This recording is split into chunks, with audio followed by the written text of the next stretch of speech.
करीब 25 साल पुरानी ये बात है। 16 साल की एक लड़की जिसका नाम सुनीला होता है, उसकी शादी हो जाती है। शादी जिस घर में होती है, दरअसल घर वो बड़ा कमजोर था, परिवार भी ऐसे ही था। एक ही कमरा होता है और एक ही कमरे के अंदर पूरा परिवार रहता था। पति जब कमाने के लिए बाहर चला जाता है तो ऐसे धीरे धीरे करके कई साल बीत जाते हैं। उसका जो देवर होता है उस वक्त कक्षा 4 में पढ़ता था जब शादी हुई थी। तो उसके स्कूल जाने की सारी व्यवस्थाएं उसकी भाभी देखा करती थी, सुनीला। लेकिन जब पति बाहर शहर में कमाने के लिए जाता है तो एक दिन अपनी पत्नी से कहता है कि तुम मेरे छोटे भाई से शादी कर लो, यानी कि तुम अब उसकी पत्नी की तरह रहा करो। जैसे मैं शहर चला जाता हूं तो ये बिल्कुल वैसे ही तुम्हारा ख्याल रखेगा जैसे क्या मैं रखता हूं। जब उस महिला ने ये बात सुनी तो उसके पैरों तले जमीन खिसक जाती है, सोचने पर मजबूर हो जाती है कि आखिरकार उसका पति क्या बोल रहा है।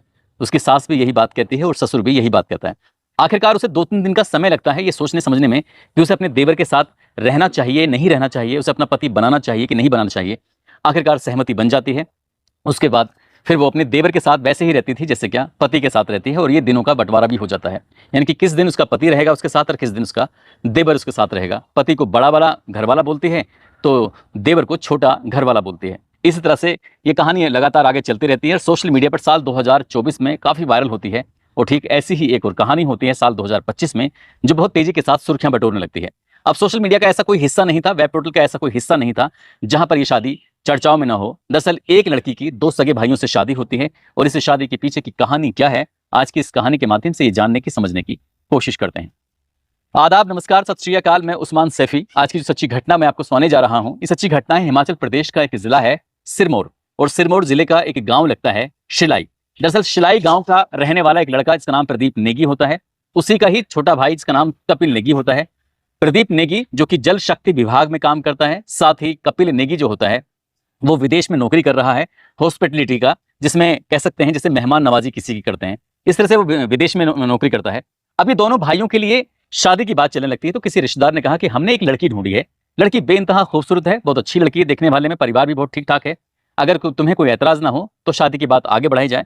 जब बात शादी की आगे बढ़ती है तो एक गांव लगता है कुन्हाट, जिस गांव का नाम होता है कुन्हाट। गांव की रहने वाली एक लड़की जिसका नाम सुनीता चौहान होता है। सुनीता चौहान की जब फोटो दिखाई जाती है, परिवार में खुशियों की लहर दौड़ जाती है और आखिरकार इस रिश्ते की बात तय हो जाती है।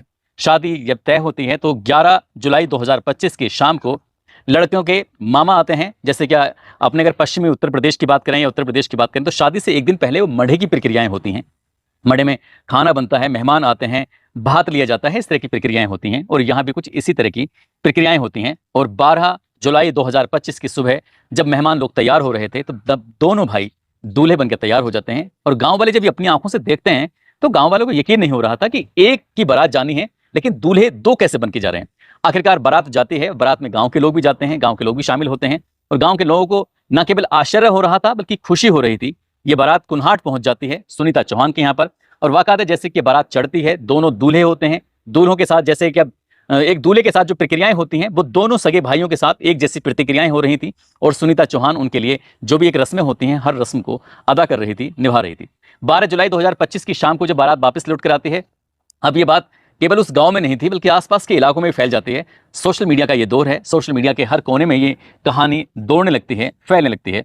जब बारात आती है, दुल्हन आती है, उसका स्वागत होता है, उसकी मुदगाई शुरू होती है और जो भी पूजा पाठ वगैरह होती हैं उसके बाद ये सारी प्रक्रियाएं होती हैं। 13 तारीख आती है और 13 तारीख को गांव में लगभग 4000 मेहमानों का इंतजाम किया गया था। 4000 मेहमानों के लिए जो पारंपरिक भोजन होते हैं, व्यंजन होते हैं, वो बनाए जाते हैं। और उसके बाद फिर खाना पीना होता है।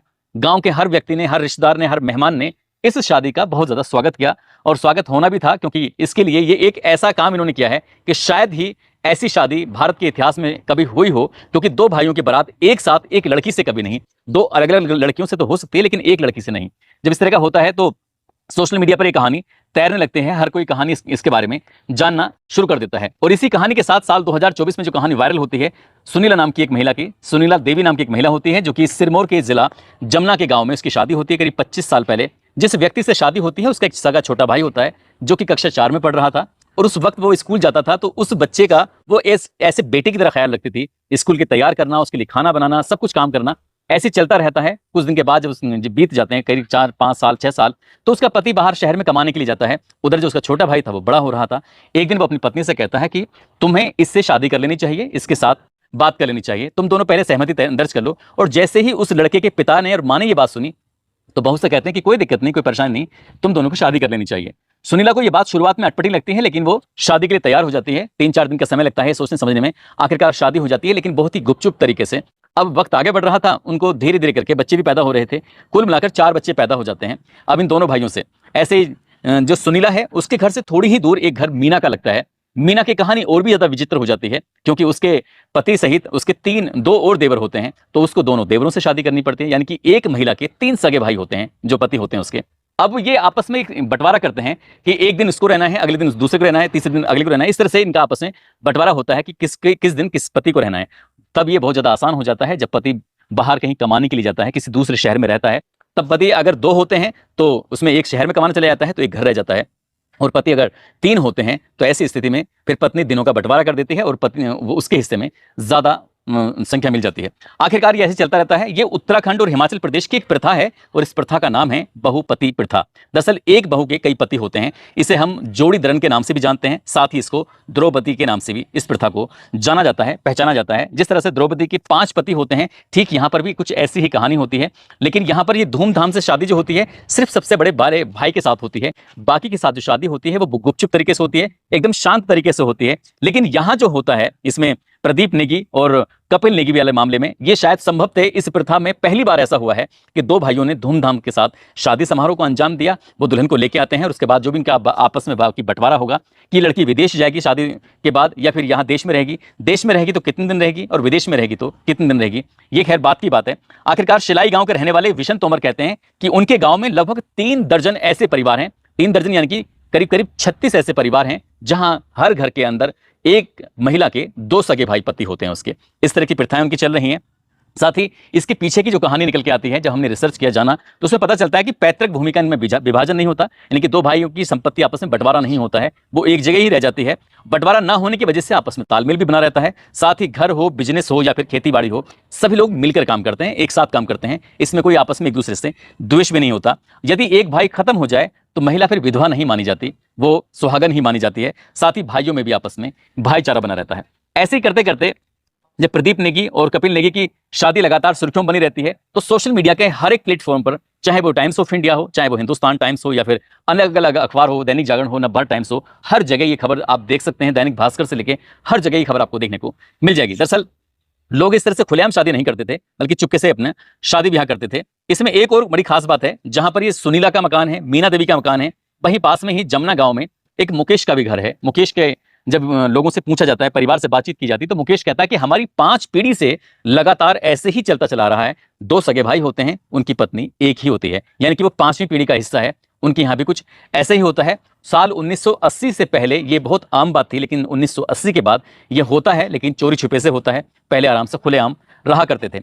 मीना से एक बार बात पूछी गई कि तुम्हारा जो अनुभव है वो कैसा रहा, तो मीना साफ साफ कहती है कि अनुभव अच्छा नहीं रहा, इसलिए उसके 3 पति से 2 बेटे पैदा होते हैं और उसने तय कर लिया था कि अपने बच्चों की जो शादी करेगी वो अलग अलग लड़कियों से करेगी, और वाकई उसने अपने बच्चों की शादी अलग अलग लड़कियों से की, मीना देवी कहती है। साथ ही एक पत्रकार ने सवाल पूछा कि अगर जब 4 बच्चे हो जाते हैं, 3 हो जाते हैं, तो उनका बंटवारा कैसे करते हैं। बंटवारा यानी कि बच्चे का नाम स्कूल में किस जो लिखा जाएगा उसके पिता का नाम क्या होगा। माँ का नाम तो समझ में आता है, लेकिन पिता का नाम क्या होगा। तो ऐसी स्थिति में वहां पर एक नियम है, वाजिब उल अर्ज करके एक। इसमें यह होता है कि बच्चे को गोद लेना पड़ता है। जो भी देवर होगा या फिर उसका बड़ा बड़ा घर वाला होगा वो बच्चे को गोद लेगा। जब गोद लेगा तो ये तय हो जाएगा कि गोद लेते ही कि इसका स्कूल में जब नाम होगा तो पिता का नाम क्या होगा, माँ का नाम तो सहज ही अंदाजा लगाया जा सकता है। इस तरह की कहानी प्रदीप नेगी की और कपिल नेगी की जब सोशल मीडिया पर वायरल होती है तो लोगों को बड़ा आश्चर्य होता है। लेकिन उत्तराखंड के और हिमाचल प्रदेश के कुछ हिस्सों में इस बात पर किसी को आश्चर्य नहीं होता, बल्कि खुशी मनाते हैं कि जब महिला की शादी होती है तो वो गुपचुप तरीके से होती है। यहाँ सम्मान के साथ दोनों भाइयों ने एक साथ शादी की है। अब बाकी की जिंदगी कैसे कैसे कटेगी, वैसे जैसे कटती चली आई है और लोगों की, वहां भी ऐसे ही कटती चली जाएगी। दोस्तों, इस पूरे घटनाक्रम को सुनाने का उद्देश्य किसी को परेशान करना नहीं है, किसी का दिल दुखाना नहीं है, बल्कि आपको जागरूक करना है, आपको सचेत